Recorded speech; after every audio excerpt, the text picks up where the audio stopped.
Hola queridos hermanos, realmente es un privilegio poder saludarles a través de este medio, esperando que el Señor les pueda estar bendiciendo en gran manera.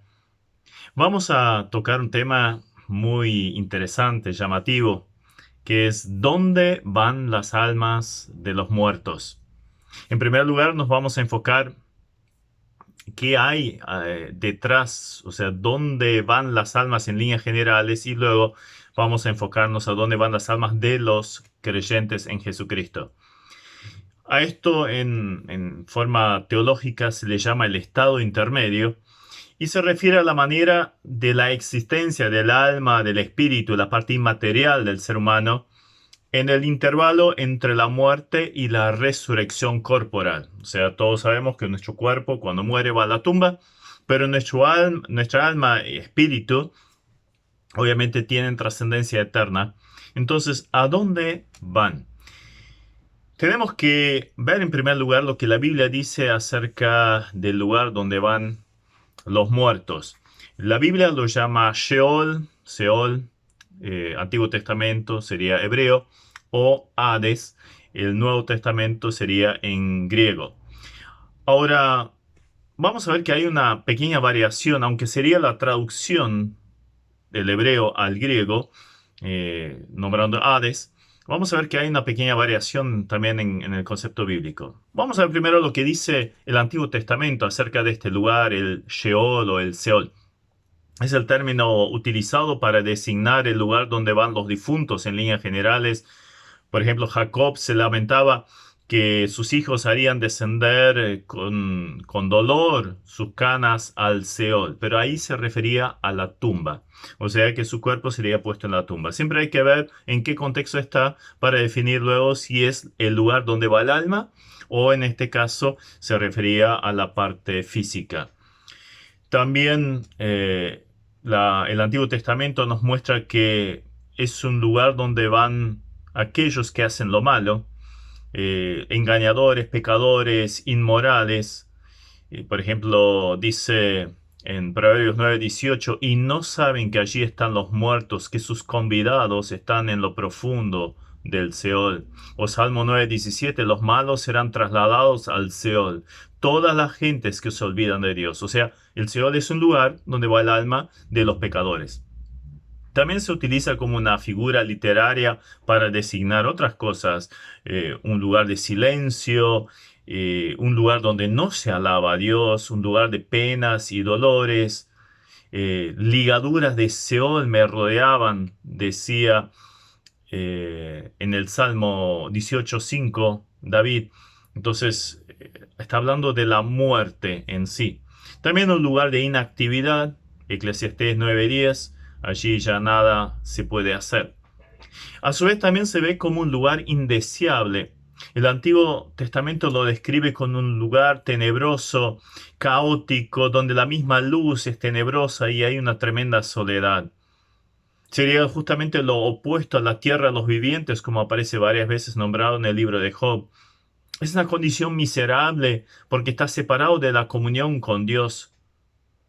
Por los pasajes donde aparece, varias veces se puede referir también entonces simplemente a la tumba o el lugar donde van las almas de los difuntos. Habría que hacer ver esa diferencia.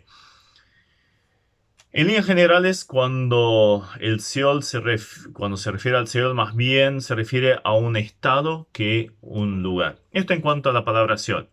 Pero en cuanto a la palabra Hades, es uno de los nombres que se le daban a Plutón, el dios de las regiones subterráneas, pero fue transferido también para designar la región de los muertos. De acuerdo a la filosofía griega, el Hades estaba dividido en dos grandes receptáculos, uno llamado los campos elíseos o elíseos, donde iban los buenos, los benefactores, la gente, los héroes de la patria, tendrían eh, un lugar de bendición. Después estaba el Tártaro, que era el lugar donde iban los malos. Ahora, no pensemos que el Hades, nombrado en el Nuevo Testamento, tome ese concepto de la filosofía griega La Biblia, el Nuevo Testamento, solo toma la palabra Hades. Eso sí aparece, pero no el concepto filosófico griego de esos dos receptáculos en el más allá. 10 veces aparece ese término en el Nuevo Testamento y también allí no siempre nos ofrece la misma descripción.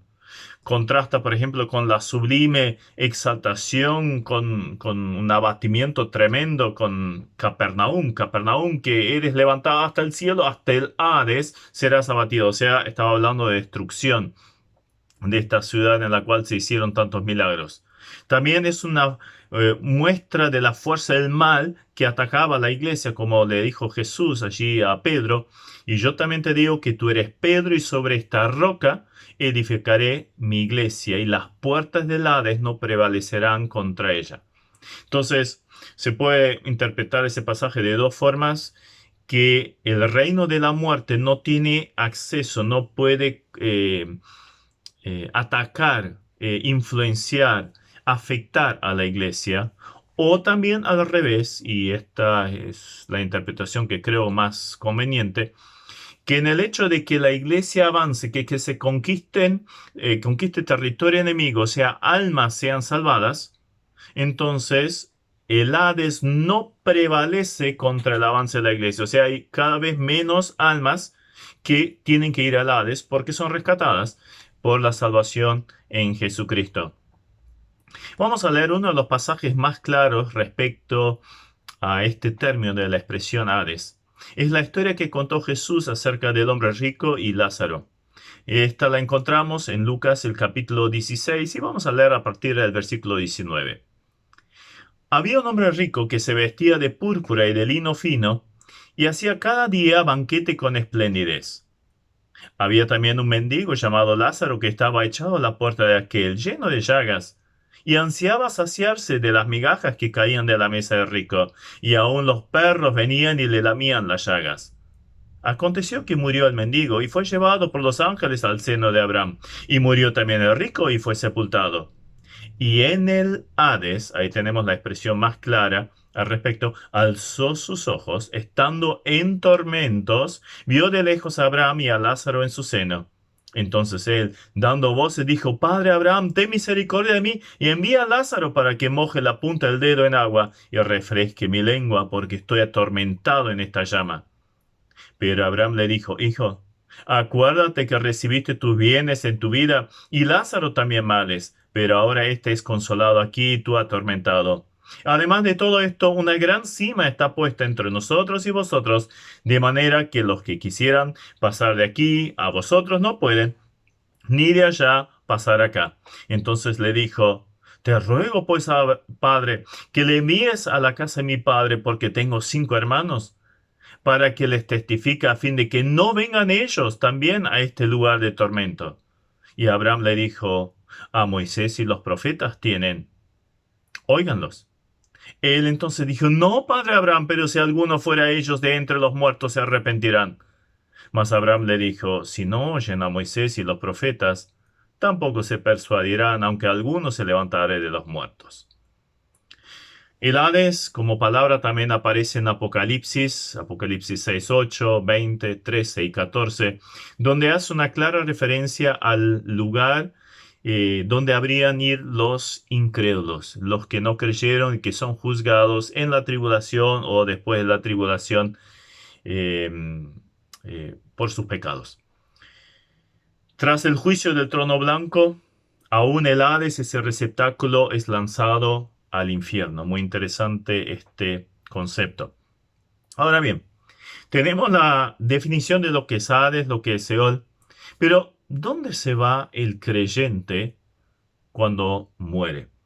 No nos estamos refiriendo al cuerpo, nos estamos refiriendo a su alma, a su espíritu.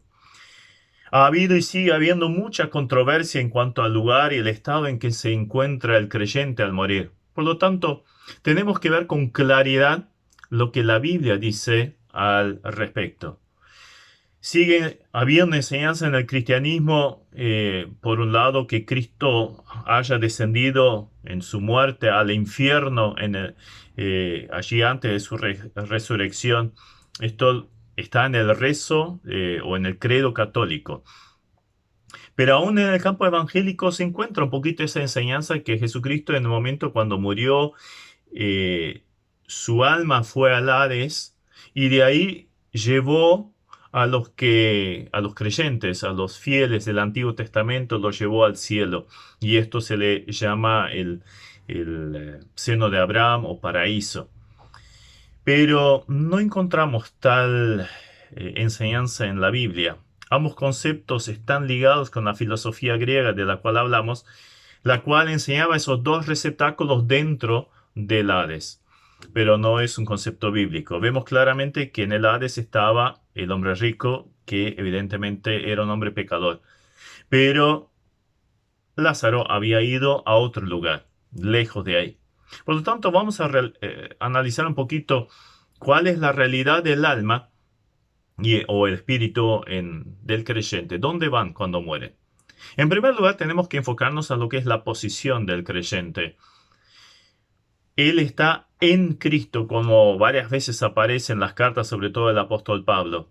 Es una unidad inseparable con el Señor. Él es la cabeza, el creyente o los creyentes, el cuerpo.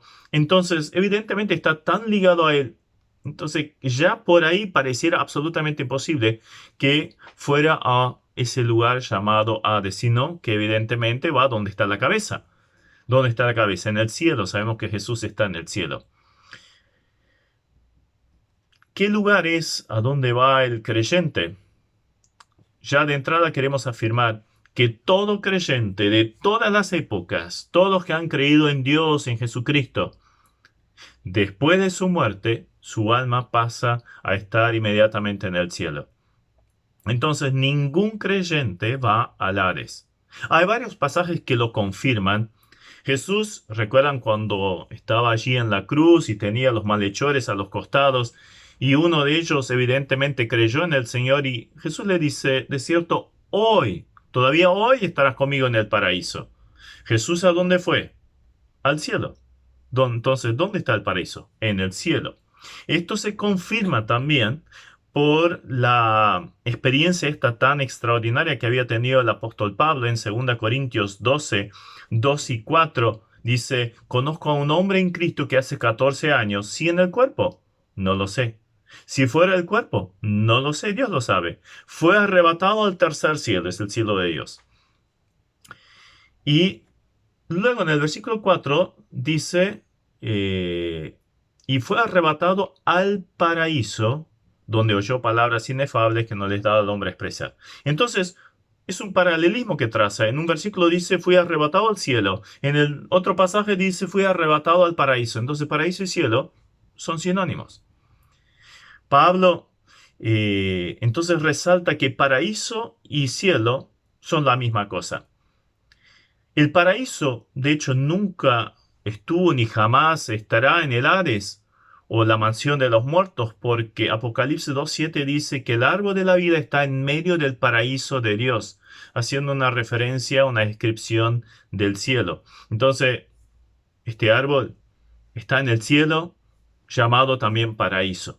Inclusive Apocalipsis 22 describe el estado final de los salvos con todos los colores del paraíso. Pablo prefería estar ausente de cuerpo y presente al Señor. Y sigue diciendo partir y estar con Cristo. O sea, ¿dónde está Cristo? ¿Dónde está su Señor? En el cielo. Entonces, evidentemente, su alma habría de ir para allá en el momento de su muerte. Y si Cristo está con el Padre, que es el cielo, sabemos eso por diferentes pasajes, entonces, evidentemente, el creyente sí irá al cielo. Entonces, por lo visto, anteriormente es evidente que el creyente cuando muere no va al Hades. El Hades existe, es un lugar donde van los que murieron sin Cristo, sin haber creído. Es un lugar para los impíos. Ahora bien, se usa mucho el tema de la división que hay en este pasaje que hemos leído de Lucas 16. Hay un lugar donde va el incrédulo, llamado Hades, y hay otro lugar del cual hasta se puede tener comunicación o se veía, llamado entonces seno de Abraham. Entonces tenemos que definir qué es lo del seno de Abraham que aparece acá en el versículo 22. Empecemos preguntándonos otra cosa. ¿Dónde estaría Abraham? Para responder a ese interrogante, simplemente de antemano nos tendríamos que preguntar dónde están los otros grandes hombres de Dios de la antigüedad. Por ejemplo, Enoc. Caminó Enoc con Dios y se lo llevó Dios. Elías, sabemos que subió al cielo, literalmente dice eso, en un torbellino. Luego en el monte de la transfiguración aparecen Moisés y Elías. Ahora, Moisés no habrá venido de un lugar llamado Senabrám o Hades para luego volver allí y Elías del cielo y vuelve allí. No, venían al mismo lugar. La expresión, eso de seno de Abraham, entonces proviene del contexto hebreo en el cual la muerte consistía en ser reunido a sus antecesores, a sus patriarcas anteriores, a los padres. Además, habla de ese contexto de ternura paternal y filial entre Abraham y su descendencia. Por lo tanto, simplemente es una figura de dicción hebrea para significar paraíso o presencia de Dios, donde estaremos con Abraham. El padre de todos los creyentes, amigo de Dios, ¿podrá ir a otro lugar que no sea el cielo? Estará con el Señor, por supuesto. Por otro lado, al ver lo que significaba la palabra Seol, que era un lugar tétrico que viene asociado con lo indeseable, con castigo, destierro, tristeza, lugar donde van los impíos. Evidentemente no es un lugar donde irán los creyentes. Así que cuando el creyente de cualquier dispensación se muere, ha dejado su tabernáculo, el cuerpo, va inmediatamente a la presencia del Señor. Ahora, ¿cómo es este estado? Y esto es lo maravilloso. ¿Cómo está el alma de los que partieron con Cristo? ¿Cómo es? Bien, evidentemente por lo que vemos en este pasaje es un estado consciente, no es un dormir, no es un letargo, no es un desaparecer, no es un estado absolutamente consciente. Allí vemos que Pablo escuchaba voces y palabras que no se podían expresar. Abraham podía percibir, ver, escuchar, razonar y hablar. Entonces vemos que Lázaro estaba en un estado de felicidad. Cada uno entonces estaba en plena posición de sus facultades. Podía pensar, ver, oír, hablar, recordar, razonar, sentir. Eran las mismas personas con todo su bagaje de recuerdos y conocimiento que ahora obviamente estaban en perfección. A su vez es un estado en el cual se reconoce a los demás. Eso lo vemos justamente en esta historia.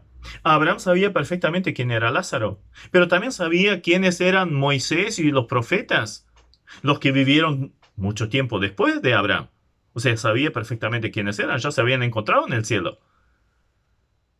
A su vez es una existencia bienaventurada, porque dice en Apocalipsis 14:13, oí una voz que desde el cielo me decía, escribe, bienaventurados de aquí en adelante los muertos que mueren en el Señor.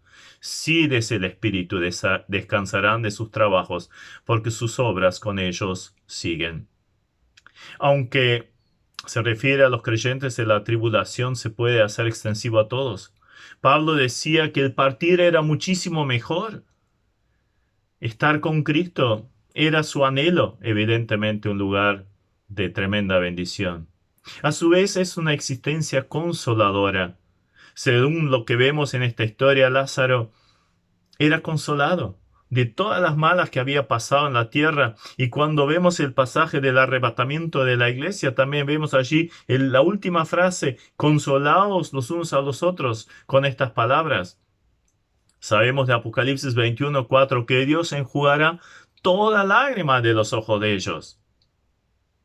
Pero también tenemos que ver, a pesar de la plenitud, de la bendición, del gozo, de la paz, del consuelo, es una existencia incompleta. ¿Por qué? Porque todavía falta el cuerpo. Falta resucitar y esto va a pasar cuando venga el Señor Jesucristo. Por esto Pablo lo describe como un estado de desnudez, ser desnudado, o sea, el cuerpo se queda y dice, preferiría ser revestido. O sea, en la venida del Señor Jesucristo, en el arrebatamiento, este cuerpo físico toma inmediatamente el cuerpo glorioso espiritual. No sabemos cuándo va a ser, pero evidentemente puede ser muy pronto.